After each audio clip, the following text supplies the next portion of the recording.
December 1941. Outside Moscow. A German corporal from the 258th Infantry Division writes in his field diary by the light of a dying candle. His hands are wrapped in rags torn from a dead man's coat. The temperature is minus 31 degrees Celsius. He has not had a hot meal in 11 days.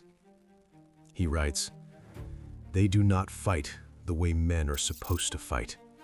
They come out of the ground, out of the snow, out of nothing. And when they die, others come. Always others." He does not write his name at the bottom. He does not need to. He is every German soldier who ever stood on that frozen earth and tried to understand what he was facing. On June 22, 1941, 3 million German soldiers crossed into the Soviet Union along a front stretching nearly 2,000 kilometers from the Baltic in the north to the Carpathians in the south. It was the largest military operation in the history of human warfare. And it began, for many of those men, in a kind of stunned euphoria. They had beaten France in 6 weeks. They had driven the British into the sea at Dunkirk. They had watched Poland, Yugoslavia, Greece, and Norway fall before them with a speed that seemed to defy the logic of war. The Wehrmacht in the summer of 1941 was an army at the absolute peak of its confidence. Its tactics refined, its officers experienced, its men hardened and victorious. And they had been told at every level of command that this would be the easiest campaign of all. The Nazi ideological framework that shaped how German soldiers were prepared to think about Soviet opponents was not incidental, it was systematic. Soviet soldiers were designated Untermenschen, subhumans by official doctrine. They were characterized as racially inferior, politically fanatical, militarily primitive. The Red Army, German soldiers were told, was held together only by commissar pistols pointed at the backs of frightened conscripts. It would shatter on contact with professional German force. Field Marshal Erich von Manstein, one of the most gifted operational minds the German army ever produced, later wrote that even among senior officers, there was a genuine belief that the campaign would be resolved within weeks. The army had planned for a campaign of roughly 12 weeks. Supply lines were calculated accordingly. Winter equipment was not seriously considered. This was not merely propaganda. It was a catastrophic failure of military intelligence, distorted into ideology into something close to a collective hallucination. The first weeks seemed to confirm it. German panzer columns advanced with stunning speed. Hundreds of thousands of Soviet prisoners were taken at Minsk, at Smolensk, at Kiev. The encirclements were real. The numbers were staggering. The Red Army appeared, from certain angles, to be collapsing exactly as predicted. But some men, the ones who paid attention, the ones who watched rather than celebrated, began to notice something different in the fighting itself, something the briefings had not mentioned. The first shock: they did not surrender. The encirclements at Kyiv in September 1941 netted approximately 665,000 Soviet prisoners, a figure so large that German logistics could not adequately process them, a catastrophe for the prisoners that became one of the war's great atrocities. But even within those encirclements, individual units of the Red Army fought until they were physically destroyed. They did not break and run. They did not dissolve. They fought in pockets, without supply, without communication, without any rational hope, until the last men were dead or taken. General Major Friedrich von Mellenthin, who served on multiple fronts and became one of the Eastern Front's most acute chroniclers, noted in his post-war memoir, Panzer Battles, that German officers were almost immediately struck by this quality. The Soviet soldier, he wrote, displayed a stubborn tenacity in defense that no Western opponent had shown. He could be encircled, cut off, abandoned by his higher command, and still fight on, individually, in small groups, with whatever remained. This was not what the briefings had promised. It was not fanaticism in the simple sense. It was something older and harder, a physical endurance, a tolerance for privation, a relationship with suffering that the average German soldier, however tough and experienced, simply did not share. Men who had grown up in the grinding poverty of rural Russia and Ukraine, who had known hunger as a normal condition of childhood, who had been tested by collectivization and purge and genuine hardship, these men had a baseline of endurance that was simply different. German soldiers began to acknowledge this in their letters home, in their diaries, in the small private language of men who share danger. The words they used varied. Some were respectful, some were frightened, many were both. The second shock, the T-34. If the human tenacity of Soviet infantry was the first revelation, the second came on 4 tracks and 12 meters of rolled steel. The T-34 medium tank, when German tankers first encountered it in any numbers in the summer and autumn of 1941, produced something close to genuine crisis. The standard German anti-tank weapon, the 37mm PaK-36, was so ineffective against the T-34's sloped armor, a design innovation that caused shells to deflect rather than penetrate, that German tank crews had taken to calling it the Heers Anklopfgerät, the Army's door knocker. It announced your presence and accomplished nothing. The T-34 could absorb fire from the primary German tank gun of 1941, the 50mm KWK-38, at most combat ranges. Its wide tracks gave it mobility in the mud and snow of Russian terrain that German panzers, built for roads and firm ground, could not match. Its diesel engine, unlike the gasoline power plants of German tanks, was far less prone to catastrophic fire when hit. German tankers found themselves in the unprecedented position of being outmatched by the machines of an enemy they had been told was technologically backward.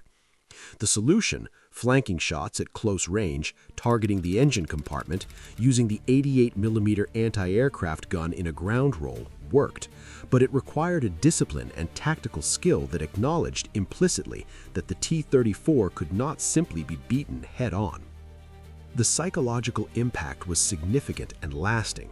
German tank crews developed a specific fear of the T-34 that shaped their tactics for the rest of the war. When the even more powerful KV-1 and KV-2 heavy tanks appeared in numbers, capable of shrugging off virtually every German anti-tank weapon in the standard arsenal, that fear deepened into something close to dread. This was not the primitive, poorly equipped enemy they had been promised. The third shock, the Katyusha. Sound is its own kind of terror, and the Soviet Union deployed sound as a weapon. The BM-13 multiple rocket launcher, called the Katyusha by Soviet troops after a popular wartime song, fired 16 132mm rockets in under 10 seconds, producing a shrieking, unearthly wail that German soldiers described in terms that approached the supernatural. The German nickname for it was Stalinorgel, Stalin's organ. The sound of incoming Katyusha fire, that ascending, multi-toned howl growing from a murmur to a scream in seconds, became one of the defining sonic experiences of the Eastern Front. Veterans who survived the war would, decades later, describe how that sound still visited them in dreams. The Katyusha was not, by technical standards, a precision weapon. Its rockets scattered over a wide area, and its accuracy compared poorly to conventional artillery. But as a weapon of psychological destruction and area suppression, it was devastatingly effective. A battery of Katyushas could saturate a position in moments, turning it into fire and chaos, and then be gone, mounted on trucks, mobile, impossible to counter battery before it had already relocated. German soldiers learned to hate and fear that sound. And in hating it, they were acknowledging something, that the enemy who had deployed it was not primitive. The winter, the final education.